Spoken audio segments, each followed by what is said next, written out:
What's up, guys? It's TechnoViking23 coming to you today with a quick review of the new Mighty Morphin Power Rangers Mega Battles.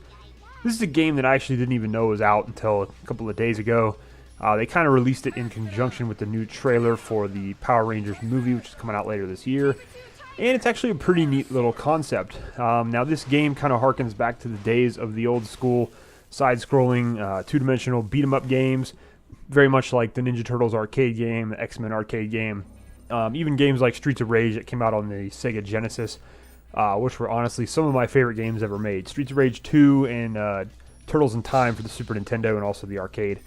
Two of my favorite games of all time, in addition to the Aliens arcade game, which is what kind of got me started playing a lot of different side-scrolling beat-em-ups. Anyways, let's get into the game. Like I said, it's basically a side-scrolling beat-em-up type game with the Power Rangers. Now, you can choose any of the 5 original Power Rangers, whether it's Jason, Kimberly, Trini, Zach, or Billy. You can also unlock Tommy later on in the 3rd stage, I believe. There's also an add-on Ranger pack that's probably going to be released as DLC, where you can have the Rangers from Season 2, Rocky, Kat, Aisha, I don't remember all of them. You can also get Tommy as the White Ranger, in addition to being the Green Ranger. So there's some really kind of deep in terms of how many characters you can play as. Now, you go through different stages, and each stage is going to have 1 or 2 or 3 areas where you're going to be fighting basically against kind of generic monsters from the show. It does sort of loosely follow the show in the story mode going through the first season, where Rita and Zed arrive, and you're fighting giant monsters. You do get to fight in the Megazord a little bit. But overall, it's a nice little nostalgic return to a show that many of us grew up with. However, the game does have some flaws, which I'll talk about in a little bit. But it's for the most part somewhat of an enjoyable experience. Now, the game only cost me about $15. I bought it on Microsoft Store on Xbox One.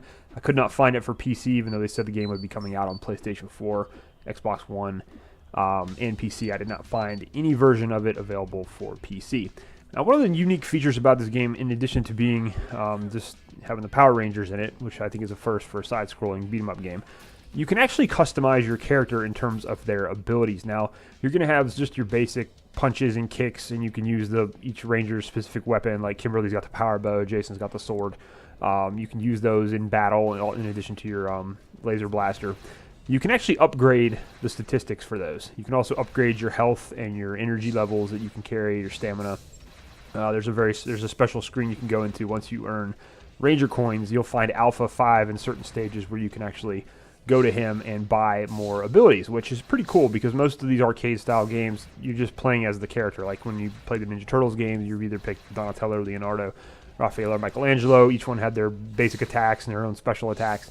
But this game, you can actually upgrade each character and make them more powerful and stronger and upgrade their individual statistics. Because kind of like Streets of Rage, each Power Ranger has a different set of initial statistics. Like Jason is the most well-rounded as the Red Ranger. Kimberly and Trini are a little bit faster, more agile. Zach's a little bit stronger. So it just kind of depends on who you use. But it'll show you their attributes when you're at the character select screen. So that's pretty neat. That's a very cool aspect and gives you some replayability if you want to level up all the characters and play them to their maximum potential. So that is pretty cool little feature. I found that to be very interesting. The only kind of drawback of it is that you have to play through certain stages where Alpha 5 is actually in the stage. You can't just do this from an outside menu, which would have been a really cool feature. So that having been said, let's talk about where this game sort of fails.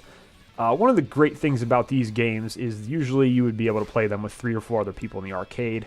The problem with this game is that unless you're on PlayStation 4, I don't believe you can play in any kind of online cooperative mode, which really sucks. And even if you're on PS4, you have to go through the PlayStation Share feature and let someone else come onto your system and play as you. There's actually no online cooperative mode for this game. So unless you have 3 or 4 friends that you want to come play at your house and sit on the couch and play the game, you're really not going to be able to enjoy the game to its fullest because the game is built quite a bit around being a team-based game, and there are certain power moves and super special moves you can do if you have more than one Power Ranger on the screen at one time. So that is really kind of a big letdown that you're unable to do that unless you actually invite someone over. And most people my age who grew up with the Power Rangers are kind of in that middle-aged stage of life where we have jobs and we've moved far away from a lot of our friends or just don't have the time. So it's very hard to get everybody together to play games. And also you need 4 controllers, which is pretty expensive when you talk about Xbox One or PlayStation 4. So that is really a huge problem for this game for me, is playing this especially by yourself. Once the nostalgia factor wears off, the game's really not that great. So that's going to be a really tough thing to keep this game going for a while, and I'm sure they want to, go through and probably, this is just a cash cow they would probably milk the crap out of, given how many seasons of Power Rangers there were and how they could keep adding on to this game. But not having that online co-op mode really bogs it down. And just makes it, after a while, it just feels like a chore. You're just playing by yourself. There's a few other things that sort of add into that. That being that the control scheme is a little clunky. The gameplay is fairly smooth for the most part, but there's, I remember playing the fighting games on the Sega Genesis and Super Nintendo even, and the control schemes were much smoother than this, and this is on, modern day equipment. And really was not that enjoyable playing it with the Xbox One controller, I have to admit. So clunky control scheme and no online co-op mode really hold this game back. The other thing I did not care for is the Megazord battles are all like a quick time event.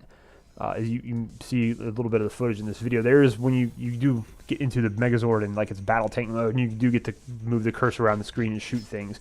But when you get to the actual fight, when you're in the Megazord, it's just a button press. It's like it'll show you 3 buttons on the screen, and you have to press them in quick succession in the right order in order to pull off the attack. And that's kind of crappy. When I originally saw the trailer for this game, I figured it was some kind of like Street Fighter 2 type screen where you would get in and play with the Megazord battles fighting the giant monsters, but no, it's just a quick time event sort of that really, again, takes some of the enjoyment out of it, takes some of the immersion out of it, and overall just makes the game not very fun when you're relying on just a little pattern of buttons to press rather than doing it yourself. So that was kind of annoying. And like I said, the clunky control scheme, the game plays a little slow sometimes. It seems like you're just constantly fighting the same 2 or 3 guys like over and over again before you move on to a different area. Basically, you're just beating up the generic putties normally and some other monsters that show up from the show.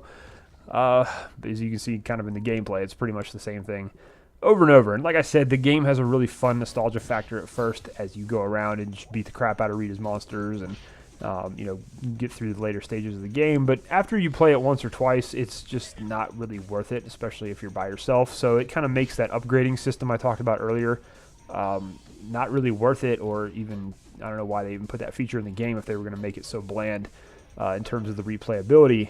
I think they really meant for this game to be a team-based game, but that's kind of a problem when you don't open it up to online cooperative mode. So that having been said, my quick review for this game, I'd give it about a 3 out of 5. It's not something, if you're not a fan of the Power Rangers, you probably don't want to waste your money, even though it's only, I believe, I got it for $15, but I think I saw on Xbox Store now it's like $19.99. You probably don't want to spend the $20 unless, like I said, you're a Power Rangers fan.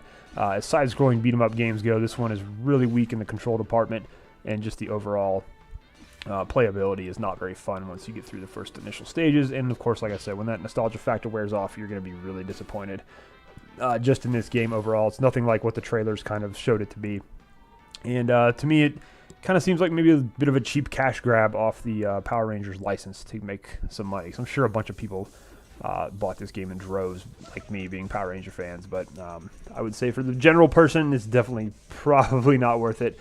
Now, if they did add in an online cooperative mode for the story play and everything, that would make this game really stand out. Then it would be a lot of fun if you could get 5 or 6 Rangers on the screen at one time, because you can actually assemble the big power blaster with all the Power Ranger weapons and launch this massive super attack. But unless you can get more than one person playing with you, you're not going to be able to access that. So it kind of makes it a little mundane there, and kind of there's really no point to it. So if that's a feature they eventually add, which I really hope that they do, this game could really stand out and be a lot more fun than it currently is now. So that's definitely something, if the developers happen to see this, put some online co-op in this game, because the way you have it right now, in this day and age, it's just stupid to release something like this where it's supposed to be a team multiplayer type game and you can't get online at all. It just really makes no sense to me. So anyways, guys, let me know if you picked up Power Rangers Mega Battles, what you think of it so far, if you like it. Like I said, I had a little bit of fun with it at first, but now that's kind of worn off, and I'm wondering why I wasted my money for this game. But hopefully they'll improve it a little bit. And like I said, it wasn't super expensive. So, but I'd love to hear your comments. Let me know if you're a Power Rangers fan, if you are planning on seeing the new film. and like I said, what you think of this game if you actually have played it. So anyways, guys, that's going to do it. Hope you enjoyed this quick little review of Mighty Morphin Power Rangers Mega Battle. As I said, leave your comments below. Hope you guys are having a great weekend. Hope you're having a great day. Thanks as always for watching, and I'll see you again next time.